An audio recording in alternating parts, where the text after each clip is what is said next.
Hi, hello everyone. Welcome back to my channel. Today we will discuss William Shakespeare's play Twelfth Night, or What You Will.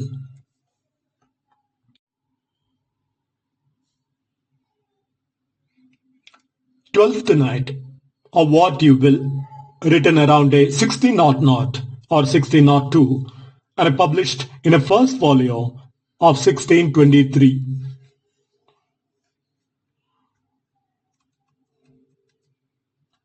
William Shakespeare, 1564-1616. Twelfth Night, or What You Will, is one of Shakespeare's most celebrated comedies. The play centers on the adventures and misadventures of Viola, a shipwrecked young woman who disguises herself as a man under the name of Cesario to survive in the foreign land of Illyria. Viola enters the service of Duke Orsino, who is infatuated with the person Countess Olivia. However, Olivia falls in love with Cesario, who is Viola in disguise, setting off a series of comedic misunderstandings, mistaken identities, and romantic entanglements. Alongside this central plot, secondary storylines involving the gulling of the pompous steward Malvolio and the antics of other colorful characters added to the humor and a thematic richness. Ultimately, the play explores love in its many forms, identity, and the revelatory power of disguise, concluding with the multiple marriages and the restoration of order. Now let's analyze the setting of the drama. The setting that is mainly in Illyria. The entire action unfolds in the vibrant sunlit and a slightly exotic locale of Illyria. This coastal setting, with its festive atmosphere and carnival-like elements, creates a liminal space where social norms are upended. The relaxed pastoral environment contrasts sharply with the moral-structured hierarchies of Elizabethan society, allowing for both a playful deception and an introspection on the nature of identity and love.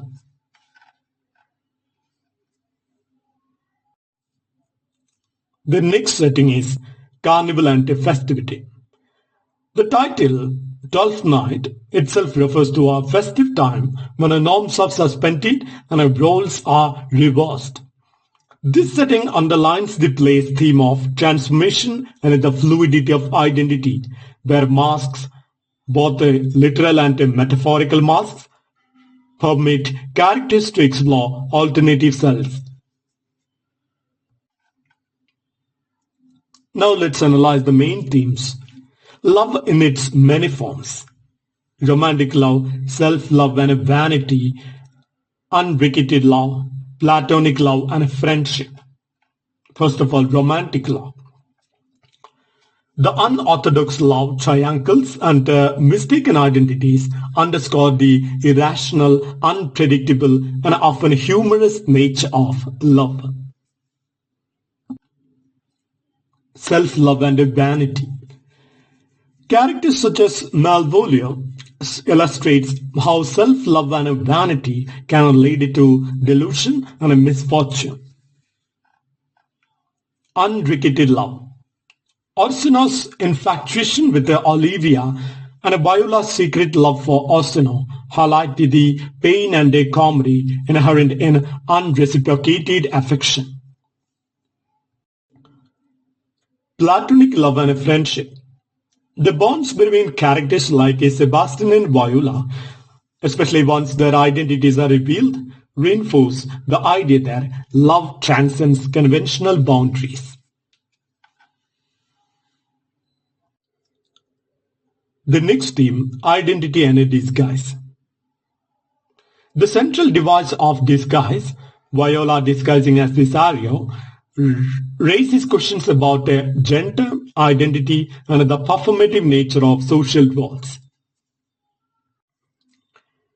Disguises create situations where true feelings are hidden and eventually revealed, suggesting their identity is fluid and self-knowledge may be obscured by societal expectations.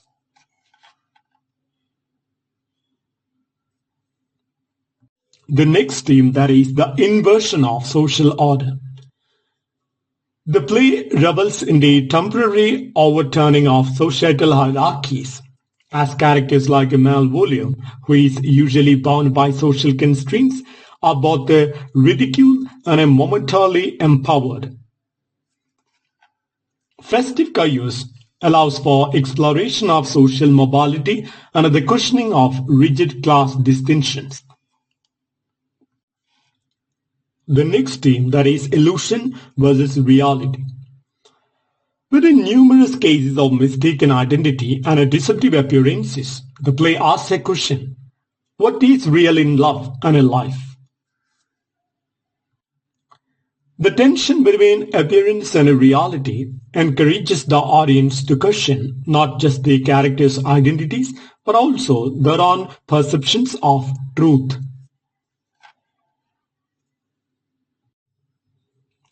Now let's analyze the main motifs in the play: disguise and a mistaken identity. Central to the play is Viola's disguise as Cesario, which creates a ripple effect of confusion and a humorous irony. This motif allows characters to explore hidden aspects of themselves, and it challenges the audience to look beyond appearances. The next motif, music and a festivity. Songs, dances, and revelry are recurring motifs that emphasize the light-hearted yet transformative atmosphere of the play. Music becomes a medium for expression and an agent of change, mirroring the fluid nature of love and identity. The next motif, folly and foolishness. Many characters, especially Malvolio, exhibits foolish behavior that is both a source of comedy and a commentary on human vanity and self-deception. The folly often reveals deeper truths about the human condition. The next motif, that is gender fluidity. Through Viola's disguise, the play explores the boundaries of gender, suggesting that qualities traditionally associated with one gender can be fluid or interchangeable, thereby critiquing contemporary gender norms. Now let's analyze the main symbols used in the play. Disguises and masks. Beyond the literal disguises worn by Viola and to an extent by other characters, masks symbolize the various identities that people adopt to navigate society. They point to the performative aspects of gender and the artifice of social roles. The next symbol, letters and messages. Communication, or the misinterpretation thereof, is a recurrent symbol. The exchange of messages, often misunderstood messages, mirrors the chaotic and unpredictable nature of love. The next symbol is the shipwreck. The shipwreck that strands Viola and Sebastian in Illyria symbolizes both a physical and emotional displacement. It initiates the transmission and its self-discovery that drives the play's action. The next symbol, the festive atmosphere. The setting of a carnival like Illyria stands as a symbol of freedom from the rigid structures of everyday life. It reflects a world turned upside down, where social norms are questioned and new identities can emerge. Now let's analyze the main characters. Viola, disguised as Cesario. The resourceful and empathetic heroine who, after being shipwrecked, disguises herself as a man named Cesario to serve Duke Orsino. Viola's internal conflict regarding her hidden identity and unspoken love for Orsino drives much of the play's emotional depth. The next character, Duke Orsino. A melancholic and romantic nobleman, Orsino is infatuated with a Countess Olivia. His idealized, often self-indulgent conception of love contrasts with the more grounded and sincere affections that it developed throughout the play.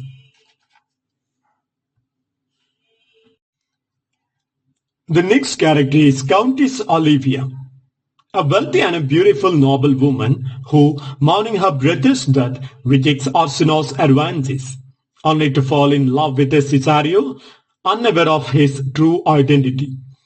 Olivia's rapid change of heart underscores the unpredictable nature of love. The next character, Sebastian, Viola's long-lost twin brother, whose unexpected arrival in Illyria adds another layer of mistaken identity and confusion. His eventual reunion with Viola resolves many of the play's complications. The next character, Malvolio, Olivia's pompous steward, whose self-righteous behavior and overblown aspirations make him an easy target for ridicule. His misguided fantasies and a subsequent downfall provide a satirical commentary on social ambition and self-deception.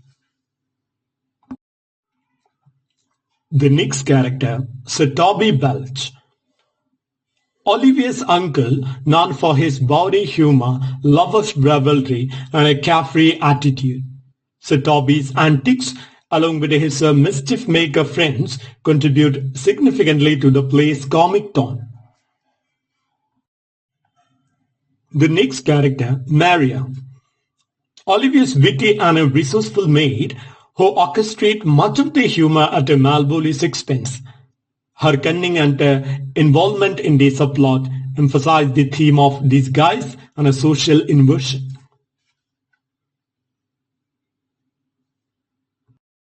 The next character, Festi, the clever and observant fool or jester who serves Olivia's household.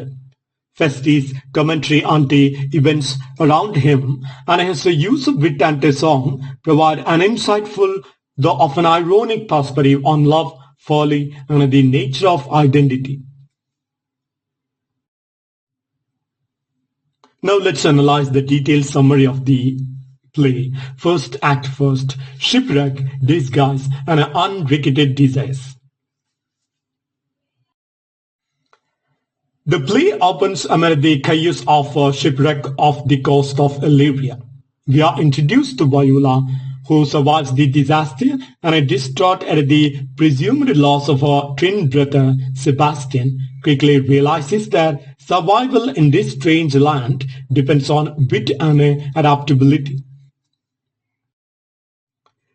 Confronted with the need to navigate a foreign society where women have fewer rights, Viola decides to disguise herself as a young man, adopting the persona of Cesario.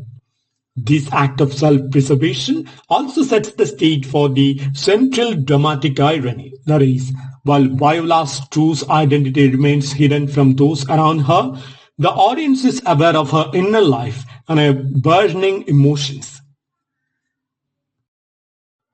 At the same time, we meet Duke Orsino, a melancholic nobleman deeply infatuated with Countess Olivia. Orsino's court is filled with declarations of unwritten love. He is obsessed with Olivia despite her vow to remain in mourning for her deceased brother. Orsino dispatches Cesario, unaware that his new servant is actually a woman in disguise, to convey his impassioned messages to Olivia.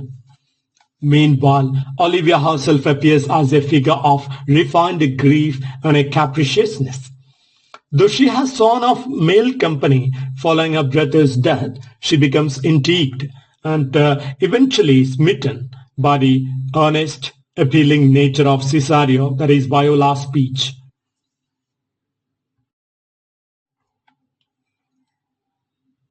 Alongside these central threats, we are introduced to the secondary characters like Sir Toby Bells, a boisterous, merry-making relative of Olivia, then Maria, Olivia's clubber maid, and Malvolio, a self-important steward whose puritanical demeanor provides a source of comic relief. There presents hints at the subplots of misrule and mockery that will unfold throughout the play, underscoring a world where social norms are about to be upended in the spirit of festivity.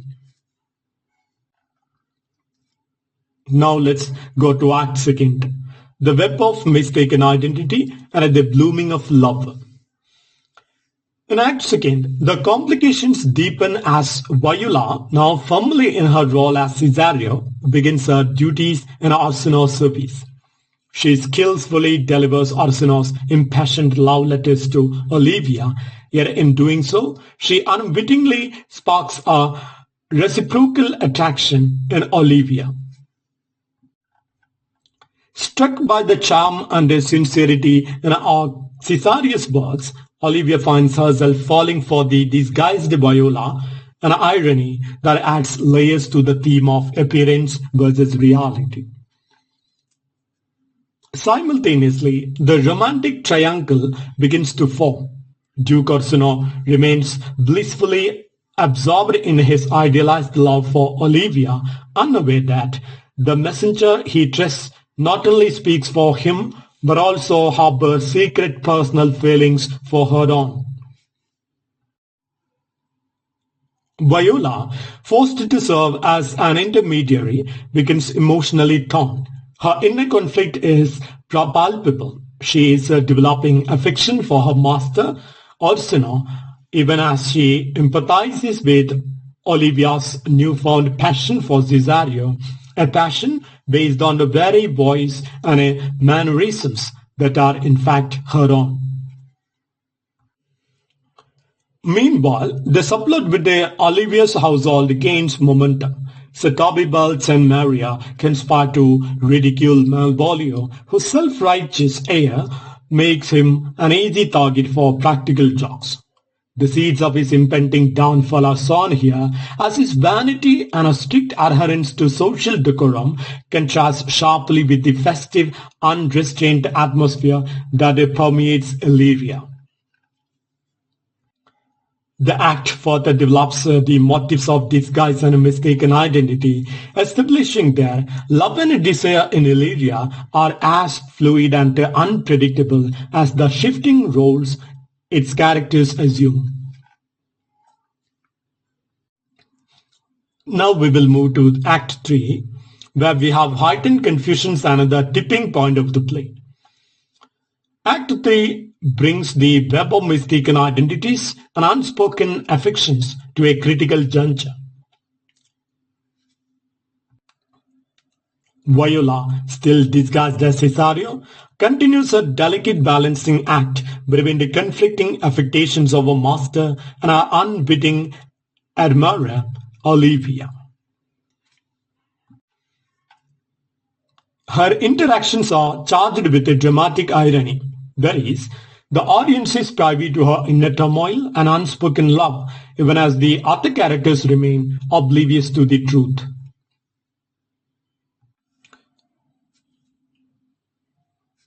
The romantic tensions are further exacerbated by the introduction of another crucial character, Sebastian, who is Viola's long-lost twin brother. Although he has not yet appeared on stage, his imminent presence is foreshadowed, setting the stage for a cascade of mistaken identity that will confound both the characters and the audience. Olivia's growing infatuation with Cesario reaches a fever pitch, intensifying the love triangle. Meanwhile, Orsino continues his relentless pursuit of Olivia, completely unaware of the shifting dynamics within his own court.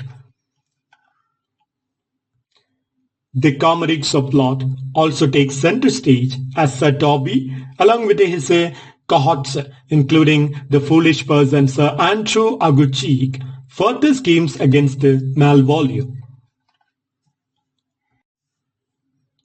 They orchestrate humorous deceptions designed to exploit Malvolio's vanity, setting him up for a humiliating downfall. This subplot not only provides a counterbalance to the main romantic drama, but also reinforces the play's recurring theme, that is, inversion of social roles and the fluidity of identity. Now we will move to Act 4, where we have revelations and the unraveling of deceptions. By Act 4, the tangled threads of mistaken identity begin to converge, setting in motion a series of revelations that complicate the romantic entanglements. Sebastian, who has survived the shipwreck and arrived in Illyria, finds himself mistaken for Cesario by several characters. His unexpected presence catalyzes the confusion. Olivia, who had fallen in love with Cesario, now encounters Sebastian and, believing him to be the very person she adores, hastily marries him. This act is pivotal as it forces the characters and the audience to confront the consequences of disguise.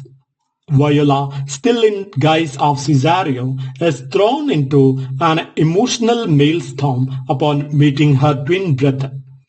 The recognition scene, in which the resemblance between Viola and Sebastian becomes unmistakable, lays the groundwork for the resolution of the mistaken identities that have driven the play's central conflicts.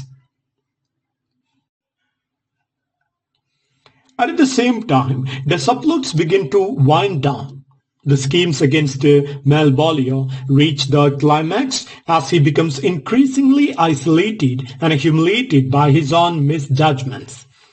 His delusions, struck by a forged letter, suggest Olivia's love, leave him a tragic figure amidst the comedy, offering a subtly commentary on the dangers of self-deception and an unbridled ambition. The festive chaos of Illyria gives way to an inevitable reckoning, as every character starts to see the truth behind the masks they have worn. Now we will move to Act 5, where we have resolutions, reunions, and the celebration of love. The final act of Twelfth Night brings the play's myriad confusions to a satisfying and celebratory resolution. In a series of dramatic revelations, the truth about the twins is unveiled. Viola and Sebastian finally come face to face, and the true identities are confirmed.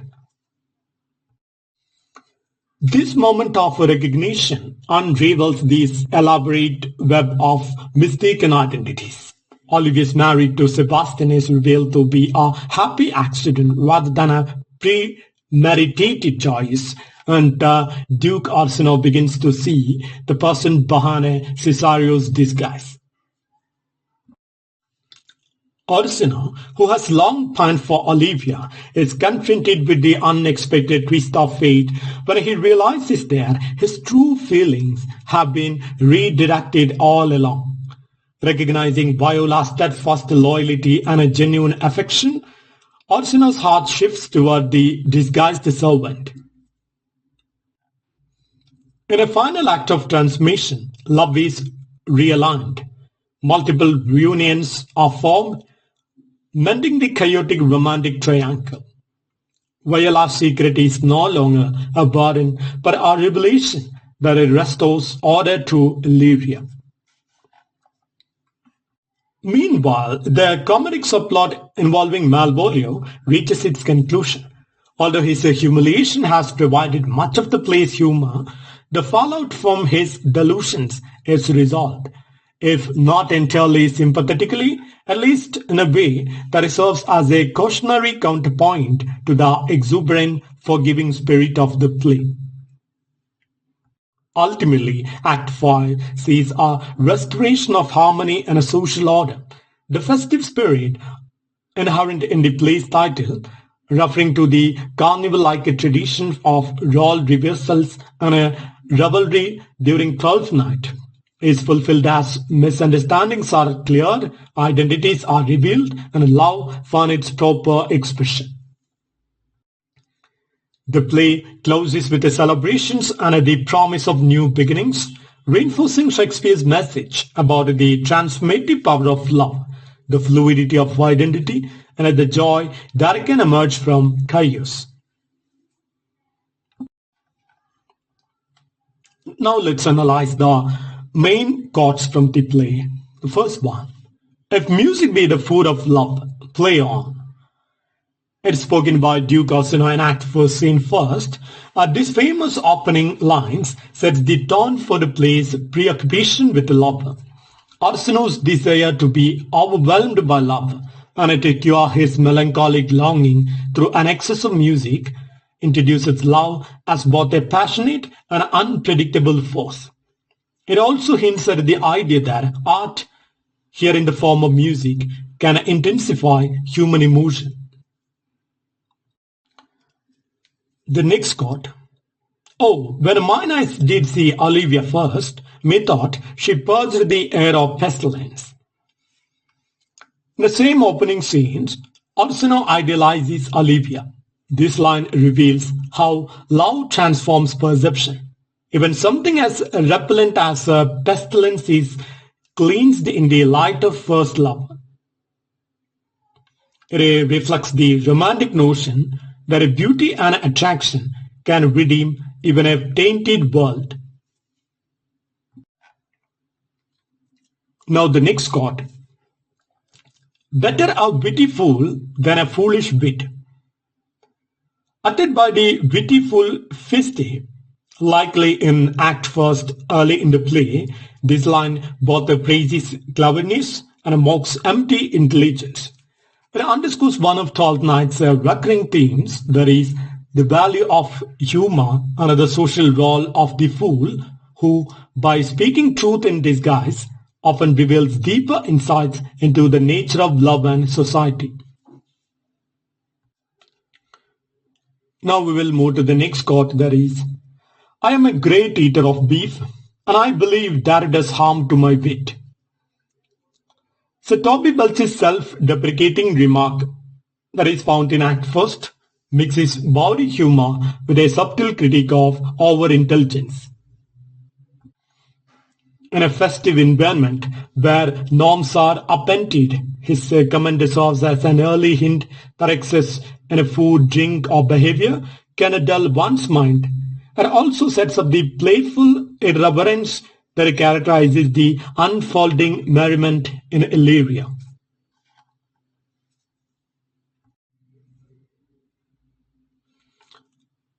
Now the next chord. Some are born great, some achieve greatness, and some have greatness pressed upon them. Found in the forged letter that Maria sends to Malvolio in Act 2, Scene 5, this line becomes the catalyst for his delusions of grandeur.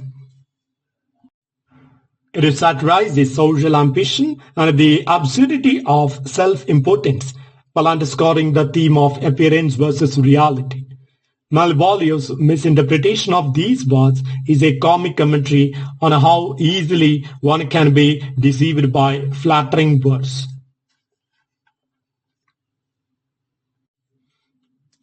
Now the next chord. The rain it rained every day. Fiste, the ever-observant clown, remarks on the constancy of nature in Act 2. This simple observation carries a double meaning. That is, while the weather remains unchanged, the emotional states of the characters, especially the capricious nature of love, are in constant flux. This serves as a subtle reminder that despite the chaotic masquerade of human affairs, some natural orders persist. Now the next quote. Many a good hanging prevents a bad marriage. Another witty remark by Fichte, or echoed in the body banter of the household. And Act Second, this line juggles dark humor with a social commentary. It critiques the institution of marriage by suggesting that strict discipline or even punishment can keep undesirable unions at bay, reflecting the play's light-hearted and a critical take on societal norms.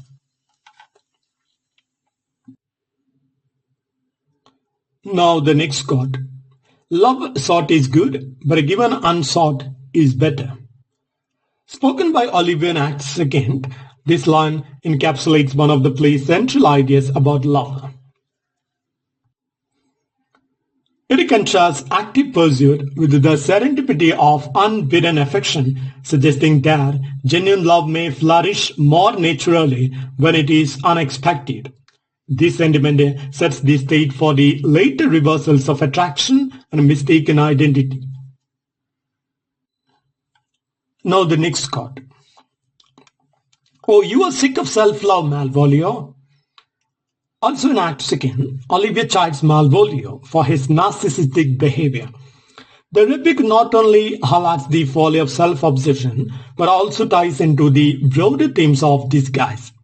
Here, Malvolio's inflated self-image is a kind of false identity that makes him vulnerable to ridicule. It underscores the play's recurring message that authenticity and humility is more endearing than pretension. Now the next quote. I do love you, and if you love me, you must marry me. In a moment of earnest yet mistaken passion in Act 3, Olivia declares her love, directly addressing Sebastian, whom she confuses with Cesario. This bold, straightforward claim highlights the impulsive nature of love in Illyria and sets in motion the complications of mistaken identity that drive the plot. Now moving on to the next quote. When that I was a little tiny boy with hey nunny, there is not much in that. Feste's song in Act 3 is a playful reminiscence that juxtaposes the innocence of youth with the jadedness of later life. Its musical quality and a light tone provide comic relief, while also serving as a metaphor for the cyclical nature of life and the inevitability of change. Central themes in a play where identity and affection are in constant flux. Now the next quote. I am one that comes to tell you your lady loves you. Cesario, that is Viola in disguise, delivers Orsino's messages to Olivia in Act 3 with a sincere eloquence. Unbeknownst to all, this line is laid with a dramatic irony. Olivia falls for Cesario's charm, not knowing that the messenger harbors her own secret passions. It reinforces the central theme of disguise as well as the unpredictable cause of love. Now the next quote. This is the very man. Spoken by Olivia upon encountering Sebastian, mistaken for Cesario, in Act 3, this brief exclamation encapsulates the confusion wrought by mistaken identity.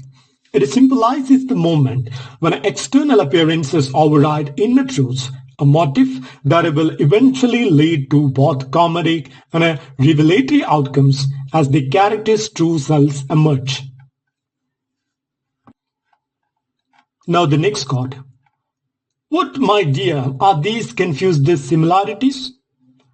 In Act 4, as Sebastian becomes entangled in a web of mistaken identity, he cushions the uncanny resemblances between himself and Cesario.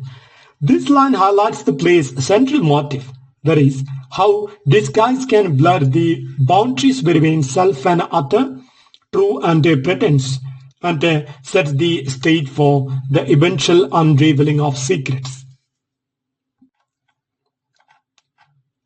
Now the next card. I will be hanged if my disguise prove not the better. Viola as Cesario expresses in Act 4 the anxiety and resolve that come with maintaining her elaborate chariot. This exclamation underlines the personal risk inherent in her disguise, as well as the theme of identity's fluidity. It also foreshadows the moment when a truth must come to light, regardless of the cost. Now the next card. I am a stranger in this land, but every face wears a mask. Although not a verbatim line from the text, this sentiment, that is artfully paraphrased from themes expressed in Act 4, captures Sebastian's disorientation amid the chaotic interplay of mistaken identities. It reflects the pervasive atmosphere of concealment and a pretense in Olivia, and it deepens the audience's understanding of the character's inner vulnerabilities. Now the next card. Let truth unbind the tangled threads of our masquerade. In a moment of rising clarity in Act 4, the idea that the elaborate deceptions must be undone is voiced, whether in dialogue or through the unfolding events.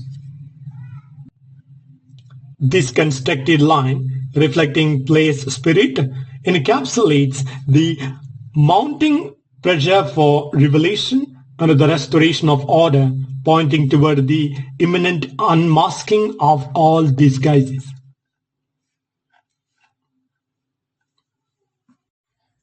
Now the next line. What a match is made in heaven.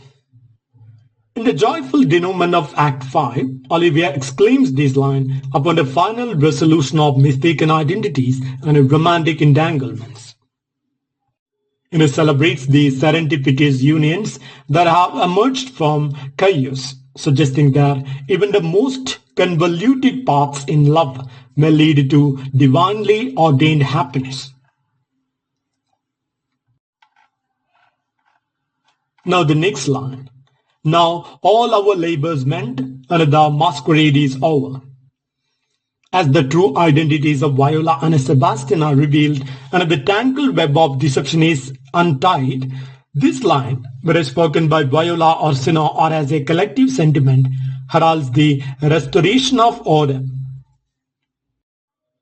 It emphasizes that the playful chaos and misunderstandings, however, ultimately paved the way for honest love and reconciliation. Now the next chord. Let us celebrate the unveiling of our hearts, for love conquers all. In the play's final moment, as all disguises are cast aside and a true affection stand revealed, Orsino, or the ensemble spirit of Olivia, encapsulates the core message of Twelfth Night. This line affirms that, despite the confusion and folly, love's transformative power prevails over pretense and a social constraint, bringing unity and a joy to a world once turned upside down.